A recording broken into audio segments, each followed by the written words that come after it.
Hello everyone, I am Abdullah Hassan Kaushik, lecturer of physics, engineering university girls school and college.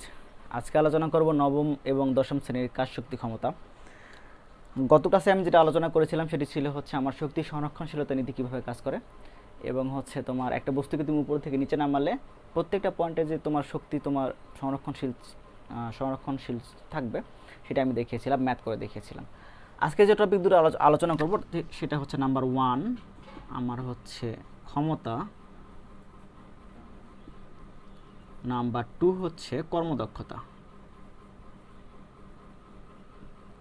ওকে, তাহলে প্রথমে আসি ক্ষমতা। এখন ক্ষমতা শুনলে সবাই যে ফার্স্টে যে বিষয়টা চিন্তা করে যে আমার অনেক ক্ষমতা, বা আমি অনেক কিছু করতে পারি, বা সেই পুলিশের অনেক ক্ষমতা, বা আমাদের প্রধানমন্ত্রীর অনেক ক্ষমতা। আসলে সেই ক্ষমতা আমি বুঝাচ্ছি না, সেটাও এক ধরনের ক্ষমতা, কিন্তু আমি যে ক্ষমতা বুঝাবো সেটা ফিজিক্সের ভাষা ক্ষমতা কাকে বলে সেটি আমরা দেখব। তো আমরা চলো তাহলে দেখি ফিজিক্সের ভাষা ক্ষমতা কাকে বলে। ব্যাপারটা খুবই সিম্পল, সেটি ক্ষমতার ফর্মাল ডেফিনেশনটা 1 সেকেন্ডে কোনো বস্তু বা কোনো যন্ত্র বা যে কেউ যতটুকু কাজ করতে পারে সেটি ক্ষমতা। তাহলে ক্ষমতা যদি আমি সংজ্ঞা, বিষয়টা আমি এক্সাম্পল দিয়ে আগে যাই বুঝাইতে। ধরো যে কোনো যন্ত্রের ক্ষমতা, তোমার একটি যন্ত্র তোমার 10 সেকেন্ডে 100 জুল কাজ করতে পারে। তাহলে 1 সেকেন্ডে কতটুকু কাজ করতে পারবে? অবশ্যই 10 জুল। এটা কীভাবে দেখাইতে পারি? লাইক যে তোমার 10 সেকেন্ডে তোমার কতটুকু কাজ করতে পারে? 10 সেকেন্ডে কাজ করে 100 জুল। তাহলে 1 সেকেন্ডে কতটুকু কাজ করবে? 1 সেকেন্ডে কাজ করে 100/10, উপরে জুল নিচে সেকেন্ড। এটা খুবই সিম্পল, ক্লাস 5-এর রৈখিক নিয়ম। তাহলে হবে 10 জুল পার সেকেন্ড। তাহলে এটা তার ক্ষমতা। তো এটি গেলে আমি নর্মাল একটা এক্সাম্পল দিয়ে করাইলাম। তো আমি যদি ইকুয়েশন দেখতে চাই, তো ক্ষমতাকে আমরা লিখি পি দ্বারা, পি ফর পাওয়ার। পি সমান আমরা লিখি আমার W/T। এই কথার মানে যে দেখো, আমি সংজ্ঞা দেওয়ার একটা নিয়ম শিখেছিলাম। সেই নিয়মটা নিচে যে রাশিটা থাকবে সেটিকে সবসময় 1 ধরতে হয়। কত ধরতে হয়? 1। টি সমান যদি আমরা 1 সেকেন্ড ধরি, তাহলে আমি কি পাবো? যে 1 সেকেন্ডে কতটুকু কাজ করতে পারে সেটি তার ক্ষমতা। আবার বলি, দেখো নিচে যেটা 1 থাকবে সেটিকে নিচে যে রাশি থাকবে সেটিকে 1 ধরবো। 1 ধরে তারপরে আমি সংখ্যাটা দেবো 1 সেকেন্ডে কতটুকু কাজ করতে পারে সেটি তার ক্ষমতা। যেমন আরেকটা এক্সাম্পল তোমরা দিতে পারি, যেমন এই যে ভি সমান H/T তোমরা যেটা জানো, সেটা দেখো এই ইকুয়েশন থেকে কীভাবে সংজ্ঞা দিতে পারি। টি যেহেতু টি আমার নিচে আছে, তো নিয়ম অনুযায়ী টি হবে 1। তাহলে 1 সেকেন্ডে এসটা কি আমার দূরত্ব। তাহলে 1 সেকেন্ডে কতটুকু দূরত্ব অতিক্রম করে সেটি তার ছিল যে বেগ বা ভেলোসিটি। এটা একটা তোমার ইকুয়েশন বা একটা ইকুয়েশন থেকে তোমার ডেফিনেশন দেয়, এটা নিয়ম। তাহলে ক্ষমতার সমান তাহলে আমরা পেলাম W/T। তাহলে ক্ষমতার একক কী হতে পারে? ক্ষমতার একক হতে পারে ডাব্লুর একক কি আমার, কাজের একক জুল, আর সময়ের একক কি আমার, সেকেন্ড। তাহলে পাওয়ার 1 উপরে উঠলে পাওয়ার হবে -1, তাহলে পাবো এটি জুল পার সেকেন্ড। এটাকে আমরা একসাথে বলি ওয়াট, বলি ওয়াট। এটা ক্ষমতার একক ওয়াট। তাহলে কোনো বস্তুর ক্ষমতা বা কোনো যন্ত্রের ক্ষমতা যদি 10 ওয়াট, এটা বলতে তোমরা কি বুঝবা? তো চিন্তা করো যে 10 ওয়াট বলতে তোমরা কি বুঝাই?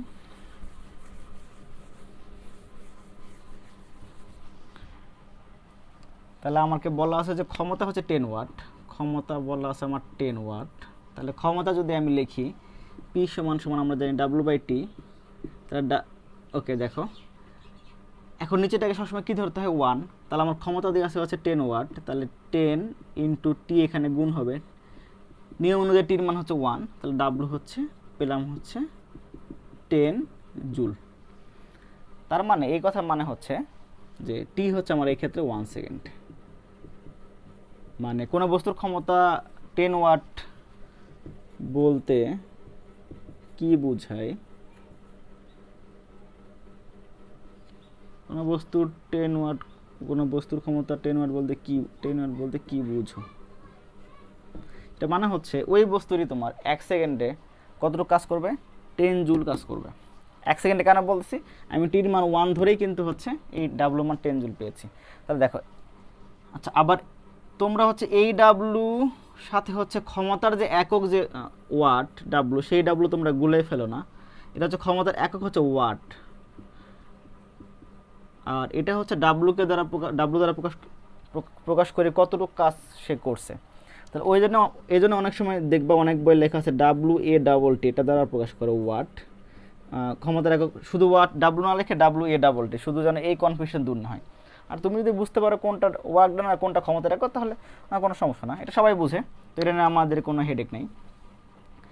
তো ক্ষমতার তোমার ফর্মুলার তোমার দুটো ভেরিয়েশন আমরা দেখাই। ভেরিয়েশন মানে হচ্ছে তুমি সরাসরি যেমন তুমি ডাব্লু বাই টি তুমি নাও তোমার ইউজ করার মতো ইনফরমেশন ম্যাথে দেওয়া না থাকতে পারে। লাইক আমরা জানি হচ্ছে পি সমান হচ্ছে ডাব্লু বাই টি, পি সমান ডাব্লু বাই টি। তাহলে দেখো ডাব্লু সমান আমরা কি জানি, ডাব্লু সমান জানি হচ্ছে এফ এস কস থেটা। এটা আমরা একবার প্রথম লেকচারের দিকে শিখছিলাম। মানে হচ্ছে তুমি এফ বল প্রয়োগ করছো, বাট বস্তুটা বলের দিকে না যে একটা অ্যাঙ্গেল কোণ করে সামনের দিকে আগাইছে, সেই ক্ষেত্রে কাদের ফর্মুলা হচ্ছে এফ এস কস থেটা। তাহলে দেখো আমি এখানে কত পাবো, F S cos theta into T. তো যেখানে এটা সবচেয়ে ইন্টারেস্টিং ব্যাপার সেটা হচ্ছে ক্ষমতার ম্যাথ করার সময় তোমাদের যে সিলেবাস ম্যাক্সিমাম টাইম তোমাকে এফ এবং এস এর মধ্যে অ্যাঙ্গেল 0 ডিগ্রি মানে তোমাকে দিয়ে দেয় আর কি। তো এফ এবং এস এর মধ্যে যদি অ্যাঙ্গেল 0 ডিগ্রি হয়, এদিকে এফ এদিকে এস, তাহলে ডাব্লু হবে হচ্ছে এফ এস কস 0 ডিগ্রি, কস 0 ডিগ্রি মান হচ্ছে 1, তাহলে তুমি পাবো হচ্ছে এফ এস। সরাসরি তুমি এটা লিখতে পারো হচ্ছে এফ এস বাই টি। এটা হচ্ছে তোমাদের নর্মাল, এভাবে তোমার সবসময় অ্যাঙ্গেলটা 0 ডিগ্রি ধরে মানে তোমাদের করতে হয়। বাট কখনও যদি অ্যাঙ্গেল দেওয়া থাকে তাহলে কিন্তু এটা ইউজ করতে হবে, এটা কিন্তু রিমেম্বার। মানে এখন পর্যন্ত এরকম মানে কোনো কেস হয় না যে অ্যাঙ্গেল দিয়ে তোমার ক্ষমতা ম্যাথগুলো পরীক্ষায় আসছে, বাট যদি ইন কেস দিয়ে দেয় কখনো তাহলে তুমি এটা ইউজ করবা। তাহলে আবার দেখো এফ সমান আমরা কি জানি, এফ সমান জানি হচ্ছে এম এ। তাহলে আমি এটা বসাইতে পারি হচ্ছে ক্ষমতা সমান এম এ এস। মানে হচ্ছে একটা বস্তু এখানে ছিল, তার ভর হচ্ছে এম, সে টি সময়ে এস দূরত্ব অতিক্রম করছে এবং তার ত্বরণ ছিল হচ্ছে এ করে এখানে আসছে, সেই ক্ষেত্রে তার ক্ষমতা হবে হচ্ছে M A S by T. ওকে, কিন্তু যদি কোনো বস্তুকে তুমি এখন আসো, এখানে ছিল ভূমিতে ছিল, তুমি তাকে হচ্ছে এই সাইড উপর দিকে উঠাইছো, এই সাইড উঠাই এখানে নিয়ে আসছো, টি সময় নিয়ে আসছো, সেই ক্ষেত্রে দেখো আমার খুব সবই simple, F S by T. এখন আমি এস লিখবো না, যেহেতু এই সাইডে উঠাইছি তাহলে লিখবো হচ্ছে এইস। এখন এফ সমান আর আমি এম এ লিখবো না। কেন এফ সমান এম এ লিখবো না দেখো, কারণ হচ্ছে আমরা বস্তু যখন উপর দিকে ওঠে তখন তার উপর ত্বরণ কাজ করে, জি পরিমাণ ত্বরণ কাজ করে। তাহলে আমি এফ সমান আমি লিখবো যে এম জি, তাহলে এম জি ইন্টু টি। তাহলে তুমি এটি ইউজ করতে পারো। আবার তুমি হচ্ছে তুমি এখান থেকে স্টার্ট করতে পারো, স্টার্ট করে এত ফর্মুলা মুখস্থ না করলে হবে, তুমি স্টার্ট করবে এখান থেকে, স্টার্ট করার পর দেখবা তোমার কোনটা দেওয়া আছে আর কোনটা দেওয়া নেই, সেই হিসাবে তুমি ইউজ করবা। আচ্ছা, এটা গেল আমার এইভাবে তোমাকে এই কোয়েশ্চেনগুলো ম্যাথের মধ্যে কীভাবে ইউজ করতে হয়, যখন ম্যাথ সলভ করবো তখন দেখবো। তাহলে দেখো তোমরা একটা জিনিস, ক্ষমতার একক আমি বললাম হচ্ছে ওয়াট, কিন্তু ক্ষমতার আরেকটা একক আছে, সেটা হচ্ছে হর্স পাওয়ার। এটা আমরা সচরাচর সবসময় ইউজ করি, সেটা হচ্ছে যন্ত্রের জন্য, পানির মানে পাম্প যেগুলো আর কি, যেগুলো দ্বারা তুমি হচ্ছে মাটির নিচ থেকে পানি উঠাই, সেগুলো ক্ষমতা সবসময় দেওয়া থাকে যে হর্স পাওয়ারে। তো ক্ষমতার আরেকটা একক হচ্ছে হর্স পাওয়ার, তাহলে কি এইচপি দ্বারা। সেটা এরকম যে তোমার হচ্ছে দূরত্বের একক কি মিটার, মানে তুমি কিন্তু এখানে কিলোমিটার ইউজ করতে পারো বা সেন্টিমিটার ইউজ করতে পারো, দূরত্বের অনেকগুলো একক আছে। তো আমরা হচ্ছে মিটার ইউজ করি, কারণ হচ্ছে মিটার হচ্ছে তোমার আন্তর্জাতিক একক। সেই ক্ষেত্রে ক্ষমতার যে আন্তর্জাতিক একক সেটা হচ্ছে ওয়াট। তো আমরা মাঝে মাঝে হর্স পাওয়ার ইউজ করি। তাহলে হর্স পাওয়ার এবং ওয়াটের মধ্যে একটা সম্পর্ক থাকবে, যেমন হচ্ছে তোমার মিটার এবং সেন্টিমিটারের মধ্যে একটা সম্পর্ক আছে। আমরা জানি হচ্ছে 100 সেন্টিমিটার সমান হচ্ছে 1 মিটার। তাহলে হচ্ছে হর্স পাওয়ার এবং ওয়াটের মধ্যে একটা সম্পর্ক থাকবে, সেটি হচ্ছে যে 1 হর্স পাওয়ার মানে হচ্ছে 746 ওয়াট। মানে হচ্ছে যে তোমাকে যদি বলা হয় যে এই যে কোনো যন্ত্রের ক্ষমতা 2 হর্স পাওয়ার, তার মানে তুমি বুঝবা তার ক্ষমতা কত ওয়াট, তার ক্ষমতা বুঝবা হচ্ছে 746 ইন্টু 2 ওয়াট। এটা কত হয় তুমি ক্যালকুলেটর যদি করো, এখানে হবে 6 × 12, 2 হাত থেকে কত 1, 4 দুগুণ 8, 9, 4 দুগুণ 14, 1492 ওয়াট। আবার এটাকে যদি আরেকটু ভাঙো, 1492 ওয়াট বলতে কি বোঝায়? 1 সেকেন্ডে কত জুল কাজ করতে পারবে? 1 সেকেন্ডে কাজ করতে পারবে হচ্ছে 1492 জুল কাজ করতে পারবে, ক্ষমতার অরিজিনাল ডেফিনেশন থেকে এটা করতে পারবে। তো এইভাবে তুমি অনেক ধরনের তুমি হচ্ছে আবার জুলকে তুমি ভাঙালে কি হবে একটু চিন্তা করে দেখবা। জুল সমান আমরা যদি ভাঙে হচ্ছে এরকম, আমরা জানি ডাব্লুর একও যেহেতু জুল, তো ডাব্লু সমান সমান হচ্ছে নিউটন মিটার। এখান থেকে তুমি হচ্ছে এই 1492 জুল বলতে কি বুঝো সেটা তুমি হচ্ছে চিন্তা করে বের করে ফেলতে পারো কিনা একটু দেখবা, কারণ ডাব্লু সমান সমান আবার হচ্ছে আমরা জানি এফ ইন্টু এস। তাহলে এইখান থেকে তুমি দেখো 1492 জুল বলতে কত বোঝায় সেটা তুমি বের করে ফেলতে পারো কিনা। এটাই তোমার একটা ডাব্লু থাক। ওকে, এটা গেল হচ্ছে তোমরা মাঝে মাঝে টিভিতে অ্যাড দেখবা যে একটা মানে বলা আছে যে এই যন্ত্রের অ্যাড থাকে অনেক সময় যে তার ক্ষমতা এত হর্স পাওয়ার, মানে হচ্ছে তার মানে ক্ষমতা হচ্ছে যদি 1 হর্স পাওয়ার হয় তাহলে 746 ওয়াট, যদি 10 হর্স পাওয়ার হয় 10 × 746 watt, so on so forth, এরকম কিছু একটা। ওকে, এটা গেল হচ্ছে আমার ক্ষমতা সম্বন্ধে কথাবার্তা। এখন যদি আমি কর্মদক্ষতা সম্বন্ধে জানতে চাই, কর্মদক্ষতা ব্যাপারটা হচ্ছে খুব ইন্টারেস্টিং। সেটি হচ্ছে যে তুমি কতটুক তুমি হচ্ছে দিলা একটা যন্ত্রে, এবং ওই যন্ত্রটা হচ্ছে কতটুকু তোমার কাজ করতে পারলো সেটি তার পরিমাপই হচ্ছে একটা কর্মদক্ষতা। বিষয়টা এরকম, তুমি 100 টাকা নিয়ে বাজারে গেলাম, তুমি 50 টাকার হচ্ছে বাজার করার পরে তোমার হচ্ছে আর 50 টাকা তোমার চুরি হয়ে গেল, তার মানে তুমি সম্পূর্ণ 100 টাকা তুমি ইউজ করতে পারলা না, আর তুমি কি হলো তোমার 50 টাকা নষ্ট হয়ে গেল। তাহলে কতটুকু তুমি মানে কাজে লাগাইতে পারছো? 50 টাকা। তো তাহলে এই ক্ষেত্রে ব্যাপারটা সেম, যে তোমার একটা যন্ত্রকে তুমি হচ্ছে 100 জুল তুমি ক্ষমতা দিলা, সে হচ্ছে 100 জুল সে কাজ ইউজ করতে পারলো না, সে ইউজ করলো লাইক 70 জুল বা 60 জুল, তাহলে কত নষ্ট হবে? 30 জুল অথবা 40 জুল তোমার নষ্ট হয়ে যাবে এখানে। তাহলে তার এই পরিমাপটা আমি কীভাবে করব? তার একটা কোয়ান্টিটি, যে কোয়ান্টিটি দ্বারা এই পরিমাপটা করব, কতটুকু নষ্ট হয়েছে আবার বা কতটুকু আমি কাজে লাগাইছি, তার একটা পরিমাপক হচ্ছে তোমার কর্মদক্ষতা। তাহলে সেটা আমি এখন দেখব হচ্ছে কর্মদক্ষতা। তাহলে দক্ষতাকে আমার প্রকাশ করেছি ইটা দ্বারা। ইটা, এই সাইনের নাম হচ্ছে ইটা। ওকে, তাহলে এটাকে আমার লিখি হচ্ছে কার্যকর শক্তি বাই হচ্ছে প্রদত্ত শক্তি, এবং এটাকে সবসময় শতকরায় প্রকাশ করি আমরা, তাহলে ইনটু হচ্ছে 100%। অথবা তুমি ক্ষমতা দ্বারাও লিখতে পারো। ক্ষমতা দ্বারা যদি লিখো তাহলে এটাই ক্ষমতা দ্বারা লিখলে সেম জিনিস, সেটা হচ্ছে কার্যকর ক্ষমতা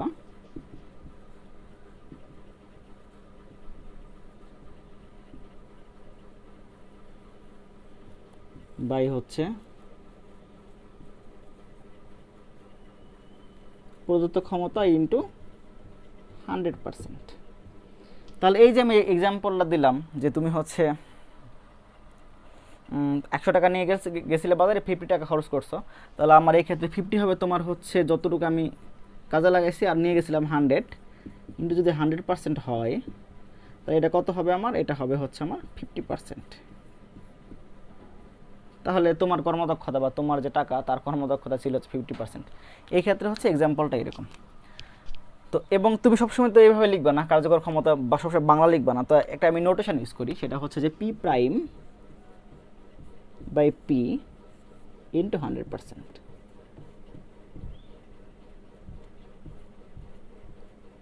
পি প্রাইম দ্বারা কি বুঝাইছি? পি প্রাইম দ্বারা বুঝাইতে হচ্ছে কার্যকর ক্ষমতা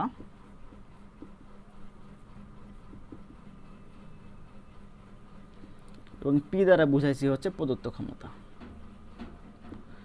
অনেক সময় কার্যকর ক্ষমতাকে মাঝে মাঝে পি দ্বারা লেখে, আবার মাঝে মাঝে তুমি পি প্রাইম দ্বারা লেখে হচ্ছে প্রদত্ত ক্ষমতা, এটা তোমার চয়েস।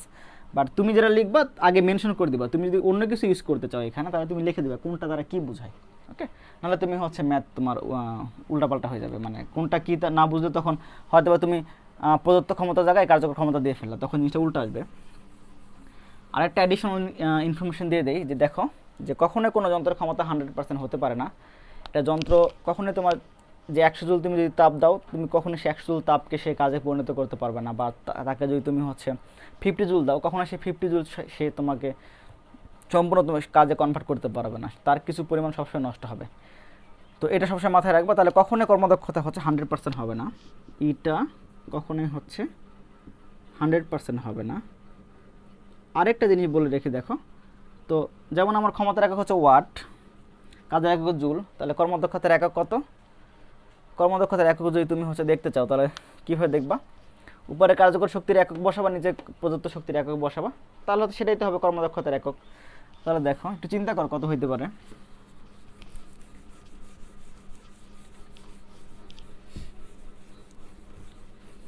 একটু চিন্তা করো, সেটা হচ্ছে দেখো, আমি যদি হচ্ছে লিখতে চাই ইটা সমান সমান আমরা জানি হচ্ছে কার্যকর শক্তি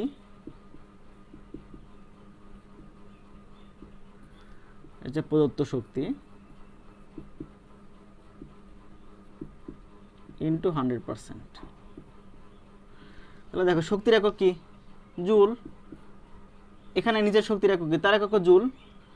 তাহলে দেখো জুল কারটাকে যে কি হবে, এটা হবে কোনো ইউনিটলেস।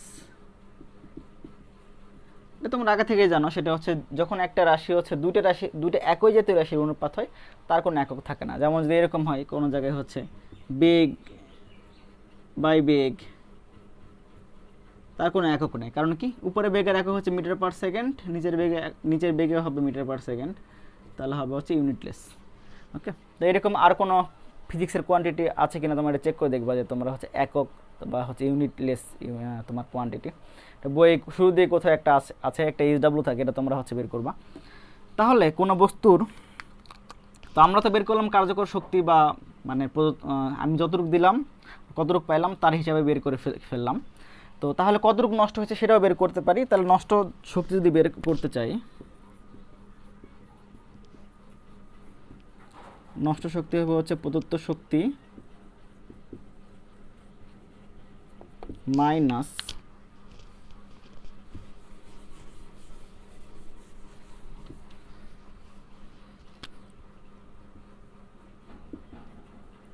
কার্যকর শক্তি, অথবা তুমি নষ্ট ক্ষমতা যদি বের করতে চাও কতটুকু ক্ষমতা নষ্ট হয়েছে। নষ্ট ক্ষমতা হচ্ছে আমার প্রদত্ত ক্ষমতা মাইনাস কার্যকর ক্ষমতা। ব্যাপারটা খুব সিম্পল। তাহলে হচ্ছে দেখো, তাহলে কোনো বস্তু যদি হচ্ছে আমি বলি কর্মদক্ষতা 70%, এটা দ্বারা কী বোঝায়? কোনো যন্ত্রের কর্মদক্ষতা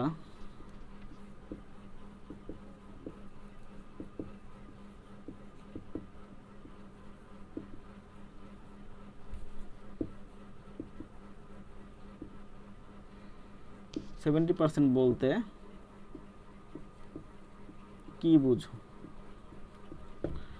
তো দেখো তার মানে কি, কোনো যন্ত্রের কর্মদক্ষতা 70% বলতে বোঝাই হচ্ছে সেই যন্ত্রে তুমি যদি 100 জুল তুমি যদি হচ্ছে শক্তি দাও, তাহলে তুমি 70 জুল তুমি পাবা, আর হচ্ছে 30 জুল নষ্ট হবে।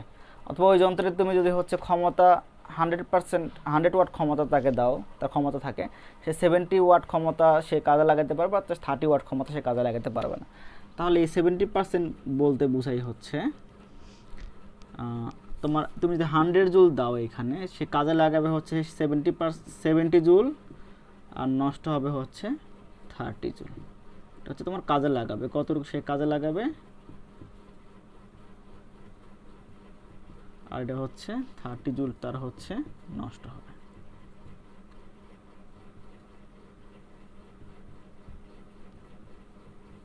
আচ্ছা, বিষয়টা খুব সিম্পল। তাহলে আজকে আমরা কি কি পড়লাম লিস্ট করি। আচ্ছা, তার আগে একটা ম্যাথ SW দেই। আচ্ছা, ম্যাথটা হচ্ছে এরকম, SW যদি আমি দেই,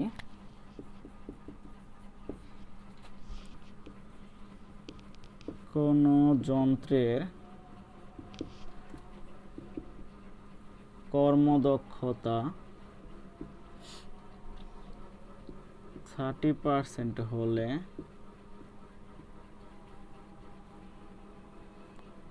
কার্যকর শক্তি নষ্ট শক্তির কত গুণ? এই ম্যাটার তোমরা একটু বাছাই করবা, দেখো। ওকে, তাহলে আজকে কি কি পড়লাম একটু যদি লিস্ট করতে চাই, তাহলে নাম্বার 1 যেটা দেখলাম সেটি হচ্ছে যে আমার নাম্বার 1 দেখলাম হচ্ছে ক্ষমতা, মানে ফিজিক্সের ক্ষমতা কি সেটা ছিল আমার এরকম। এটা ছিল হচ্ছে পি সমান সমান ডাব্লু বাই টি, 1 সেকেন্ডে যে পরিমাণ কাজ করতে পারে। এখান থেকে আমি দুটা ভ্যারিয়েশন দেখছিলাম, একটা ছিল হচ্ছে আমার M A S by T, আর একটা ছিল হচ্ছে M G H by T. আরেকটা দেখছি হচ্ছে কর্মদক্ষতা, সেটাকে ইটা দ্বারা লিখছি, সেটা হচ্ছে তোমার P prime by P into 100%। Okay, I hope সবাই বুঝছো। তো হচ্ছে করোনার সময় সবাই একটু বাসায় থাকবা, সবাই বাসায় থাকলে তোমরা ভালো থাকবা। তো নেক্সট ক্লাসে দেখা হবে। Till then stay home, stay safe.